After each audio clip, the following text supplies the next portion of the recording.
मेरे तरफ उंगली उठाने लग गया। फिर मैंने बोला you are nominated, I am elected. आपका उंगली नीचे करके बात करिए। हम लोग जो यहाँ पे बैठा हुआ है जनता का वोट से चुना हुआ है। बीजेपी के बदौलत खाली आपका एक नोटिफिकेशन का बेसिस पे मैं यहाँ पे नहीं आया हूँ। उनको लगता है गला उठा के बात करेगा और थोड़ा बहुत जोर से बोलेगा तो सब दब जाएगा। पहली बात तो जब कोई बोल रहा था वो रोकने टोकने लग गया। He started losing his temper. मैं इलेक्टेड हूं, आपकी तरह सेलेक्टेड नहीं। दोस्तों, आज ममता की मंडली ने चुनाव आयोग के दफ्तर में धावा बोल दिया। जी हां, ऐसा बवाल और गुस्सा पहले कभी देखने को नहीं मिला। बंद कमरे में ज्ञानेश कुमार और अभिषेक बैनर्जी की जमकर तू मैं हुई। यहां तक कि ज्ञानेश कुमार को अभिषेक बैनर्जी ने चैलेंज भी कर दिया कि अगर हिम्मत है तो आप इस पूरी कॉन्वर्सेशन को लाइव सीसीटीवी फुटेज जो है उसको दिखा दीजिए दुनिया को। और अब असल दिक्कत ज्ञानेश कुमार के लिए ये हो गई कि वो विधानसभा चुनाव से पहले कोर्ट के चक्कर काट सकते हैं। तो दोस्तों, पूरा मामला आपको इस वीडियो में मैं बताऊंगी विस्तार से, इसलिए आप हमारे साथ अंत तक बने रहिएगा। नमस्कार, आदाब, आप देख रहे हैं खबर अड्डा और मैं हूं आपके साथ सुम्बुलीरम। वीडियो शुरू करने से पहले एक छोटी सी अपील, आप हमारी आजाद पत्रकारिता को पसंद करते हैं और चाहते हैं कि हम ऐसे ही सत्ता से सवाल करते रहें, गोदी मीडिया का सच आपको बताते रहें, तो हमें आपसे आर्थिक सपोर्ट की जरूरत है। आप स्क्रीन पर दिए क्यूआर कोड या फिर यूपीआई आईडी के जरिए हमारी मदद कर सकते हैं। दोस्तों, पश्चिम बंगाल के विधानसभा चुनाव से पहले ज्ञानेश कुमार को कोर्ट के चक्कर काटने पड़ सकते हैं, क्योंकि टीएमसी ने पूरी तैयारी कर ली है ज्ञानेश कुमार पर मामला दर्ज कराने की। ज्ञानेश कुमार पर तमाम आरोप टीएमसी की तरफ से लगाए जा रहे हैं। कहा जा रहा है कि ज्ञानेश कुमार कई चीजों को छिपाने की कोशिश कर रहे हैं। दरअसल दोस्तों, टीएमसी का एक प्रतिनिधि मंडल दिल्ली में चुनाव आयोग के दफ्तर पहुंचता है। चुनाव आयोग से एसआईआर पर बातचीत करने के लिए 10 सदस्य प्रतिनिधि मंडल जो है खास तौर पर पश्चिम बंगाल से आए हुए थे और ये दूसरी बार है जो ऐसा हुआ है। इससे पहले जिस तरह बूथ लेवल अधिकारियों की मौत हो रही थी एक के बाद एक, उस पर टीएमसी ने चुनाव आयोग को घेरा था। और अब इस दौरान टीएमसी में जो नेता है ममता बनर्जी के जो भतीजे हैं राइट हैंड, वो चुनाव आयोग से सवाल पूछते हैं।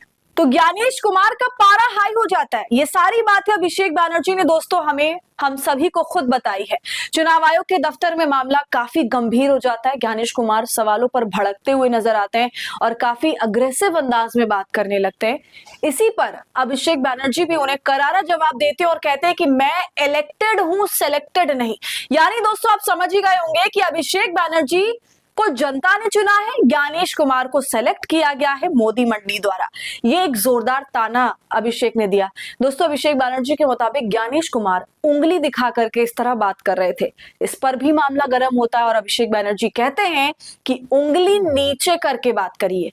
तो बंद कमरे में जबरदस्त बहस हो गई। ज्ञानेश कुमार को चैलेंज भी मिल गया कि अगर आपके अंदर इतनी हिम्मत है तो आप इस पूरी बातचीत का सीसीटीवी फुटेज जनता को दिखा दीजिए और फिर जनता भी देख लेगी कि आप विपक्षी नेताओं से, तमाम नेताओं से किस तरह बातचीत करते हैं।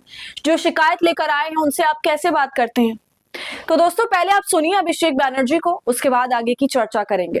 उनको लगता है गला उठा के बात करेगा और थोड़ा बहुत जोर से बोलेगा तो सब दब जाएगा।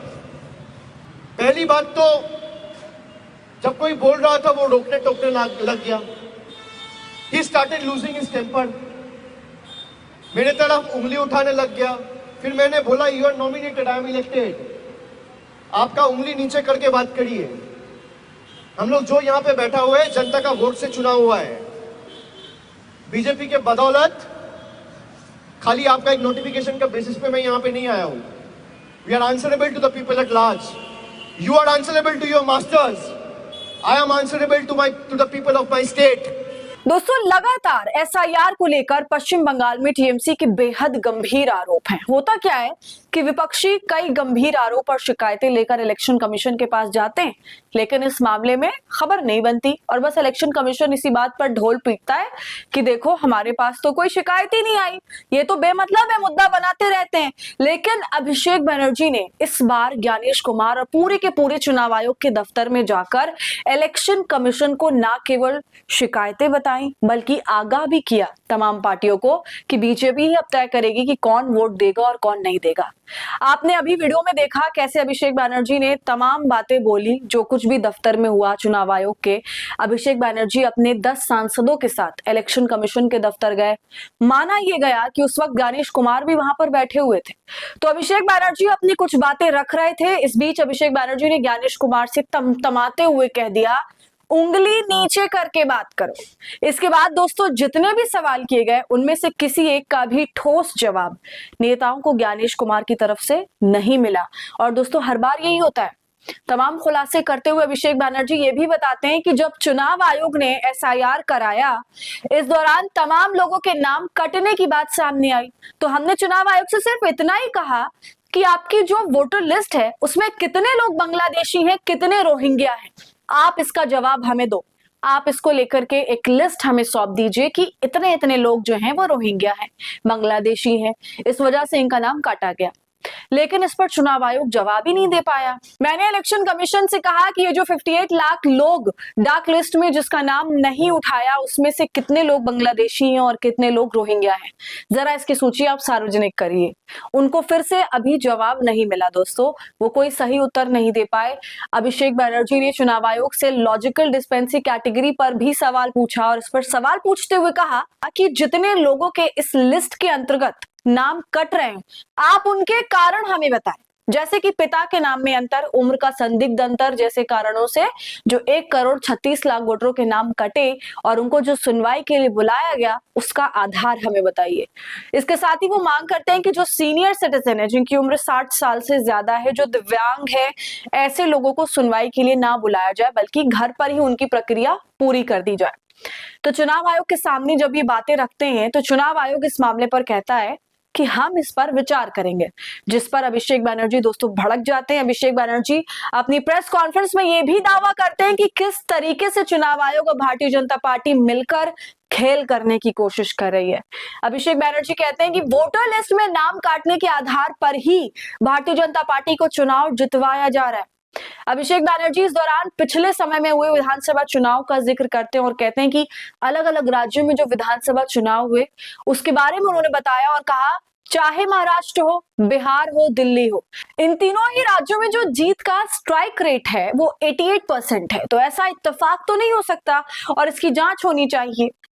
तो दोस्तों अब देखने वाली बात है कि इन तमाम बातों पर चुनाव आयोग जवाब देता है कि नहीं देता, या हर बार की तरह चुप्पी साध लेता है। जो भी हो, अगर उसने जवाब इस तरह के नहीं दिए, अगर नहीं बताया कि कितने बांग्लादेशी हैं, कितने रोहिंग्या हैं, तो यकीनन ये पूरा मामला कोर्ट कचहरी जाएगा और गणेश कुमार को फिर वहां पर जवाब देना ही पड़ेगा। फिलहाल इस पूरे मामले पर दोस्तों आपका क्या कहना है? अपनी राय आप हमें कमेंट कर जरूर बताइए। वीडियो को लाइक और शेयर करें। खबर अड्डा को यूट्यूब पर सब्सक्राइब कर लें।